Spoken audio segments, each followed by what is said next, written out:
Hello friends, आपका मेरे channel पर स्वागत है। चलिए हम आगे के क्वेश्चन जो है वो करते हैं।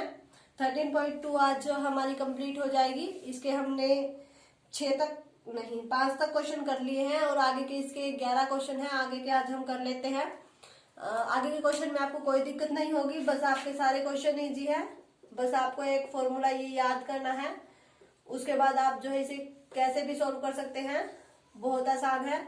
इसे या तो आप यूं लिख लीजिए या यूं लिख लीजिए, कोई दिक्कत नहीं है।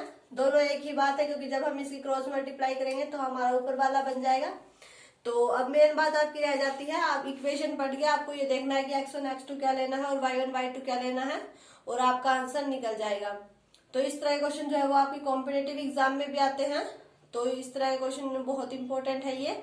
तो इन्हें अच्छे से वीडियो को बिना स्किप किए देखिएगा, ताकि आपको अच्छे से क्लियर हो जाए। अगर वीडियो एक बार में क्लियर नहीं है तो दूसरी बार में क्लियर हो जाएंगे, देख लीजिए। क्योंकि बस इसमें हमें ज्यादा कुछ नहीं करना है, बस ये एक फॉर्मूला ही यूज करना है और आप इन्हें आसानी से सॉल्व कर सकते हैं। तो चलिए हम शुरू करते हैं आज के क्वेश्चन। तो आज का क्वेश्चन जो है वो आपके दिए गए हैं।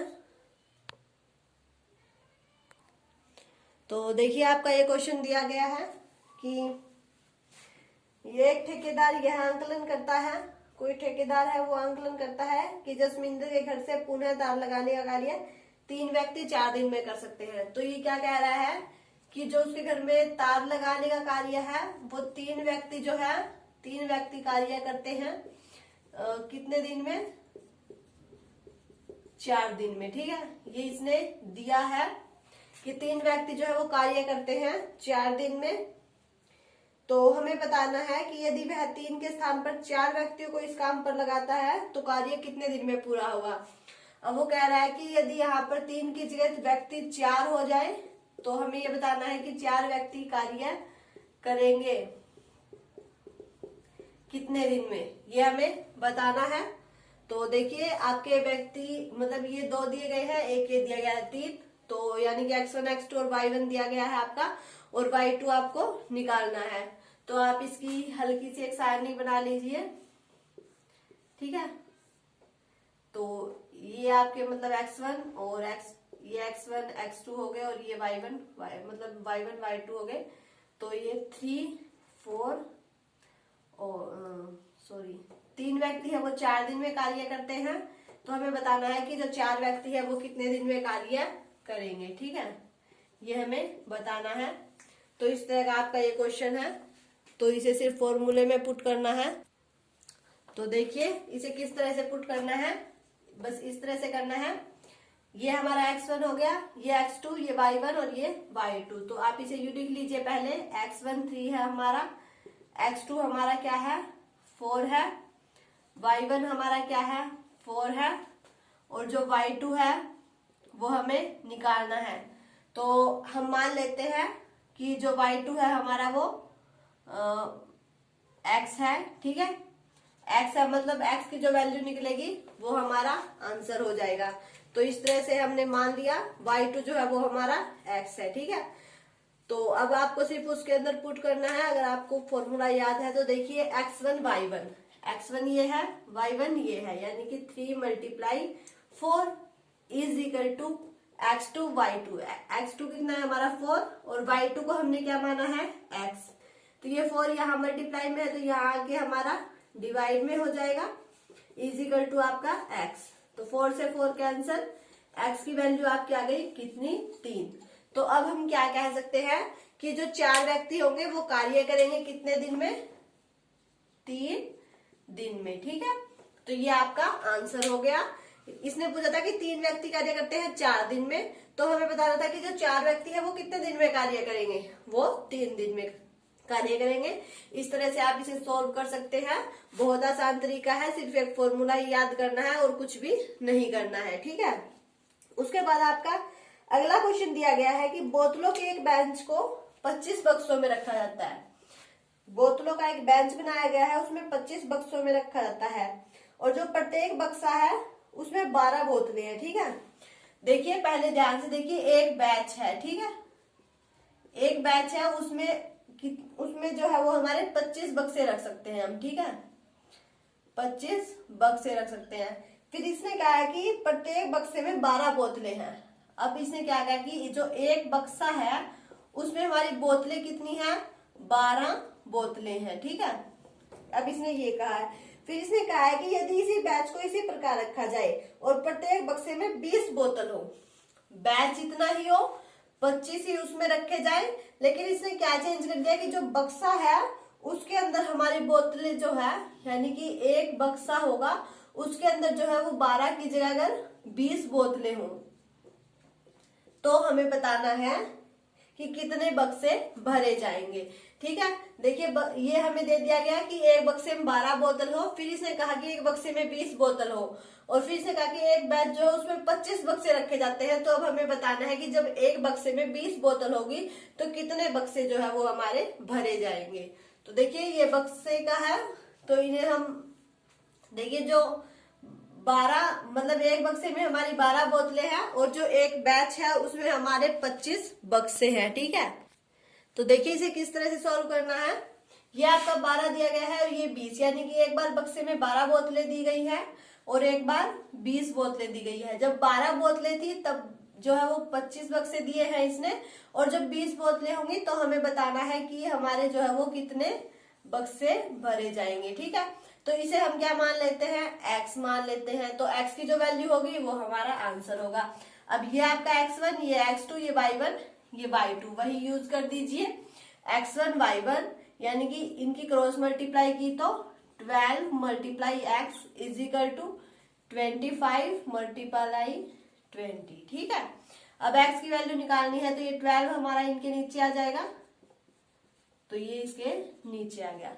अब इसे हमें काटना है, तो 2 6 जा 12, 2 10 जा 20, 2 3 जा 6 और 2 5 जा 10। तो 3 जो है अब इसके आप आगे मल्टीप्लाई कर दीजिए और इसे अच्छे से सोल्व कर दीजिए ताकि x की वैल्यू आपकी सॉरी कुछ गड़बड़ हो गई है, ये देखिए हमने इसे गलत कर दिया। अब इसे कहा कि जब 12 बोतलें एक बक्से में हो तब 25 बक्से भरे जाएंगे, तो 20 बोतलें हो तब कितने भरे जाएंगे। तो ये मतलब इस तरह से x1 ये है तो x2 ये होगा हमारा 12 बटे 25 इज इक्वल टू 20 बटे x। इस तरह से आपका होगा, क्योंकि जब 12 बोतलें थी तब 25 बक्से भरे गए थे और जब 20 बोतलें होंगी तब हमें बताना है कितने भरे जाएंगे, ठीक है। तो इस तरह से आपका है ये। तो अब इसे आप मल्टीप्लाई कर लीजिए, ठीक है।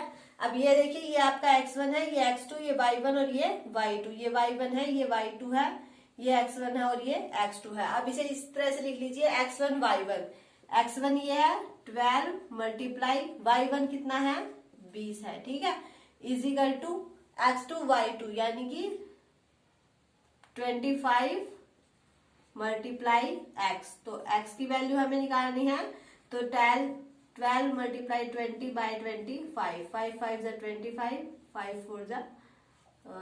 4 जा 20, ठीक है।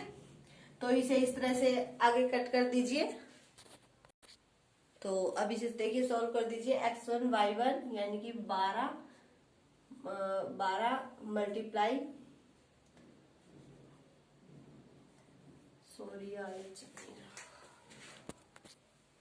तो देखिए x1 y1 यानी कि 12 multiply 25 is equal to 20 multiply x। तो 12 multiply 25 by 20 is equal to x। 5 5 जा 25, 5 4 3 जा 12। तो x इज इक्वल टू आ जाएगा आपका 5 3 जा 15 बक्स, ठीक है। अब देखिए ये आपका सोल्व हो गया है। इस तरह से आप इसमें कंफ्यूज भी हो सकते हैं यहाँ पर, तो यहाँ से आपको थोड़ा सा ध्यान रखना होगा। मैं भी कंफ्यूज हो गई थी। देखिए एक बैच में अगर 25 बक्से हैं तो एक बक्से में आपकी 12 बोतलें हैं, और फिर जो इसने दोबारा कहा कि एक बक्से में अगर 20 बोतलें रखी जाए तो कितने बक्से भरे जाएंगे। तो देखिए जब 12 बोतलें थी एक बक्से में तब आपके 25 भरे गए थे, और जब 20 थी तब आपके कितने भरे जाएंगे ये हमें बताना है। इसे इस तरह से लिख लिया यहीं पर। फिर x1 y1, ठीक है, x2 y2, ठीक है, फिर इसे काट दिया तो आपके बक्सों की संख्या आ गई कि कितने बक्से आपके भरे जाएंगे। तो चलिए आपका अगला क्वेश्चन देखिए। ये दिया गया है कि एक फैक्ट्री को कुछ वस्तुएं जो है वो 63 दिन में बनाने के लिए 42 मशीनों की आवश्यकता होती है, तो उतनी ही वस्तुएं 54 दिन में बनाने के लिए कितनी मशीनों की आवश्यकता होगी। देखिए जब 63 दिन मतलब 63 दिन में आपकी बनाई जाती है, तब उसे जो है वो 42 मशीनों की आवश्यकता पड़ती है। ठीक है,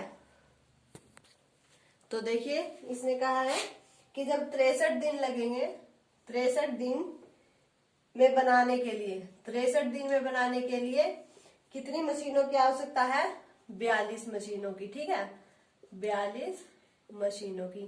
फिर इसने कहा कि अगर उतनी ही वस्तुएं 54 दिन में हमें बनानी हो तो हमें कितनी मशीनों की आवश्यकता पड़ेगी। ठीक है, तो देखिए ये आपका x1, ये y1, ये x2, ये y2, आप यही से कंपेयर कर लीजिए ताकि आपको आगे जाकर कंफ्यूजन ना हो। तो आपका x1 जो है वो कितना है, 63 है, y1 कितना है आपका 42, x2 है आपका 54 और y2 हमें जो है वो निकालना है। तो अब इसे लिख लीजिए x1 y1 यानी कि 63 multiply 42 is equal to x2 y2 54 multiply, मतलब ये क्वेश्चन मार्क है, ये हमें निकालना है। यहाँ आप कुछ भी राइट कर लीजिए, पी क्यू कुछ भी कर लीजिए, हमें तो वैल्यू निकालनी है। तो 63 देखिए 63 मल्टीप्लाई 42 बाय 54 इजिकल टू आपका पी आ गया। अब इसे आपको जो है वो काटना है। तो देखिए 9 6 54 और 9 7 63, ठीक है, और 6 7 42। तो इसे इस तरह से आपको जो है वो काटना है। तो जब आप इसे काट कर इनकी मल्टीप्लाई करेंगे तो आपकी पी की वैल्यू आ जाएगी 7 7 जा 49, यानी कि 49 मशीनों की हमें आवश्यकता पड़ेगी। कब, जब हमें इसी कार्य को जो है वो 54 दिन में करना है तो हमें 49 मशीन की जो है वो आवश्यकता पड़ेगी। इसी तरह से आपका अगला सम दिया गया है, सारे क्वेश्चन बिल्कुल सेम ही है आपके। इसने कहा है कि जब 60 किलोमीटर प्रति आवर की चाल से चलकर वो 2 घंटे में पहुंचती है, तो हमें बताना है कि जब वो मतलब 80 किलोमीटर प्रति आवर की चलेगी तो वो कितना टाइम लगाएगी। मतलब कोई गाड़ी दी गई है, वो जब 60 किलोमीटर प्रति आवर चलती है तब वो 2 घंटे लगाती है किसी निश्चित स्थान तक पहुंचने में। अगर वो 80 किलोमीटर प्रति आवर की रेंज से चाल चले तो वो कितना टाइम लगाएगी, ये हमें बताना है। ठीक है, तो वही यही से कंपेयर कर लीजिए। आपका x1 हो गया 60, y1 हो गया 2, x2 हो गया आपका 8 और y2 आपको निकालना है तो इसे x मान लीजिए। x1 y1 यानी कि 60 मल्टीप्लाई 2 और y2 80 मल्टीप्लाई x, तो 60 multiply 2 by 80 is equal to x। 10 8 जा 80 और 10 6 जा 60, 2 4 जा 8, 2 3 जा 6, 2 2 जा 4, यानी कि x की वैल्यू आपकी आ गई 3/2। अब हमें तो घंटों में बताना है कि कितने घंटे आपको लगेंगे, तो 3/2 का तो कोई मतलब ही नहीं है। जब आप 3 को जो है वो 2 से डिवाइड करेंगे तो देखिए 2 1 जा 2, एक आपका शेष बच गया, यानी कि 1 सही 1/2, यानी कि हम कह सकते हैं कि 1.5 घंटा। ठीक है, 2 1 जा 2 और 1 3, यानी कि 3/2 ही बन रहा है इसका। तो इसका हमें इस तरह से घंटे में कन्वर्ट करना है, तो आपका 1.5 घंटा जो है वो आपका आंसर हो गया। यानी कि जब वो 60 किलोमीटर प्रति आवर की चाल से चल रही थी तब उसे 2 घंटे लग रहे थे, जब 80 किलोमीटर प्रति आवर की चाल से चलेगी तो उसे सिर्फ कितना 1.5 घंटा ही लगेगा। तो ये आपका आंसर हो गया। देखिए सभी क्वेश्चंस में एक ही फॉर्मूला यूज हो रहा है, बस आपको अच्छे से इसकी प्रैक्टिस कर लेनी है, और ये आपके कंपटीशन एग्जाम में भी आता है तो उसके लिए भी आपका बहुत उपयोगी है। तो इसकी देखिए अगला क्वेश्चन देखते हैं, वो भी सेम है, 2 क्वेश्चन और हैं, दोनों सेम ही है। देखिए 2 व्यक्ति जो वो एक घर में नई खिड़कियां 3 दिन में लगा सकते हैं। वही बात इसने फिर कर दी कि जो 2 व्यक्ति है वो नई खिड़कियां लगा सकते हैं कितने दिन में, 3 दिन में। ठीक है, फिर इसने इसके 2 क्वेश्चन दिए हैं। फर्स्ट पार्ट में तो ये बोल रहा है कि जो कार्य प्रारंभ होने से पहले ही एक व्यक्ति जो है वो बीमार पड़ जाता है, तो अब वह कार्य कितने दिन में करेगा। यानी कि एक व्यक्ति जो है वो बीमार पड़ जाता है तो यानी कि एक ही काम करेगा, तो वो हमें बताना है कितने दिन में करेगा। तो देखिए x1 y1 x2 y2, तो x1 y1 यानी कि 2 मल्टीप्लाई 3 और y1 y2 यानी कि 1 मल्टीप्लाई x, तो 6 इज इक्वल टू x, यानी कि 6 दिन आपका क्या हो गया आंसर। फिर इसने कहा, ये तो हमें वैसे भी क्लियर हो जाता है, क्योंकि जब देखिए 2 व्यक्ति 3 दिन में करते हैं तो एक तो कार्य प्रारंभ होने से पहले ही बीमार पड़ गया, मतलब वो तो आया ही नहीं, तो अकेले व्यक्ति को तो 6 दिन लग ही जाएंगे। फिर देखिए इसने इसी का सेकंड पार्ट पूछा है कि एक ही दिन में अगर हमें खिड़कियां जो है वो एक ही दिन में लगानी हो तो कितने व्यक्तियों की आवश्यकता पड़ेगी। देखिए जो 2 व्यक्ति है वो 3 दिन में लगाते हैं, ठीक है। 2 व्यक्ति कितने दिन में लगाते हैं, 3 दिन में। अब हमें बताना है कि अगर हमें एक ही दिन में लगानी हो तो कितने व्यक्तियों की आवश्यकता पड़ेगी। तो वही 2 × 3 x1 y1 और x2 y2 यानी कि 1 × y, तो y = 6 यानी कि 6 व्यक्ति। यानी कि अगर काम पर हमारे 6 व्यक्ति आ जाते हैं तो हम जो है उसे जो जितनी भी खिड़कियां लगानी है उन्हें हम एक ही दिन में लगा सकते हैं। तो इस तरह से इसमें आपके 2 पार्ट्स दिए गए थे, दोनों हो गए।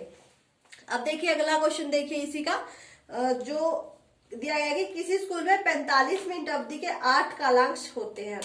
अब इसे कहा है कि जो 45 मिनट की अवधि दी जाती है और उसमें आपकी जो है वो 8 कालांश होते हैं, यानी कि जो है वो 45 मिनट का आपका एक पीरियड होता है और उसमें आपके जो टोटल पीरियड है वो कितने हैं, 8 है। यानी कि 8 लगते हैं, मतलब आपकी 8 घंटियां लगती है स्कूल में और हर एक घंटी जो है वो आपकी 45 मिनट की होगी। ये इसने इस तरह से कहा है। फिर इसने कहा कि अगर हम कल्पना करते हैं कि स्कूल का कार्य समय उतना ही रहता है, मतलब जितना अभी है स्कूल का समय तो उतना ही रहेगा। यदि स्कूल के में बराबर अवधि के 9 कालांश हो तो प्रत्येक कालांश का कितना समय होगा। अब इसने क्या कहा है कि ये टाइम हमें बताना है कितना होगा, कब, जब यहाँ पर हमारा 9 कालांश हो, यानी कि जब स्कूल का टाइम भी उतना ही होना चाहिए और जब घंटियां हमारी 9 लगने लग जाए तो बताइए कि कितने कितने मिनट की आपकी एक घंटी होगी। तो वही x1 y1 45, इसे जो है वो आप इस तरह से लिख के फिर यहाँ लिख लीजिए। x1 आपका कितना हो गया 45, y1 आपका हो गया 8, x2 जो है वो हमें निकालना है तो इसे आप t से डिनोट कर लीजिए, t से टाइम, यानी कि टाइम हमें बताना है, और y2 आपका हो गया 9। तो x1 y1 45 × 8 x2 y2 t × 9, तो 45 × 8 = t। ये 9 यहाँ पर मल्टीप्लाई में है तो यहाँ आकर डिवाइड में हो जाएगा, तो 9 5 = 45, तो t आपका आ जाएगा 8 5 = 40 मिनट। यानी कि जब आपकी अगर उतने ही टाइम में 8 घंटियों की जगह अगर 9 घंटियां लगाने लग जाए तो आपको 45 मिनट की जगह 40 मिनट जो है वो एक पीरियड को देने होंगे। तो इस तरह का क्वेश्चन आपका ये था। तो देखिए इसी के साथ हमारी जो है वो 13.2 कंप्लीट हो गई है। बस आपको इसमें पूरी में एक ही इस फॉर्मूले का यूज करना है। आप इस तरह से लिख लीजिए, फिर उसे x1 x2 y1 y2 से वहीं पर कंपेयर कर लीजिए ताकि कोई दिक्कत ना हो, क्योंकि एक समय मैं भी कंफ्यूज हो गई थी। अब आप देखिए इस तरह से लिख के यहीं से अगर x1 y1 x2 y2 यानी कि जो x1 होगा उसके सामने जो आएगा वो हमारा y1 होगा, तो इसे आप यहीं से कंपेयर कर लीजिए, फिर इस फॉर्मूले में पुट कर दीजिए और आपका क्वेश्चन आसानी से सोल्व हो जाएगा। अगर आपको फिर भी कोई दिक्कत आती है तो आप कमेंट कीजिए। वीडियो अच्छी लगे तो इसे लाइक कीजिए, ज्यादा से ज्यादा शेयर कीजिए, और अगर आप मेरे चैनल पर नए हैं तो इसे सब्सक्राइब करके बेल आइकन दबा लें और बेल आइकन दबा लें ताकि आपको मेरे आने वाले वीडियो के नोटिफिकेशन मिलते रहे और आप अपने एग्जाम की तैयारी जारी रख सकें।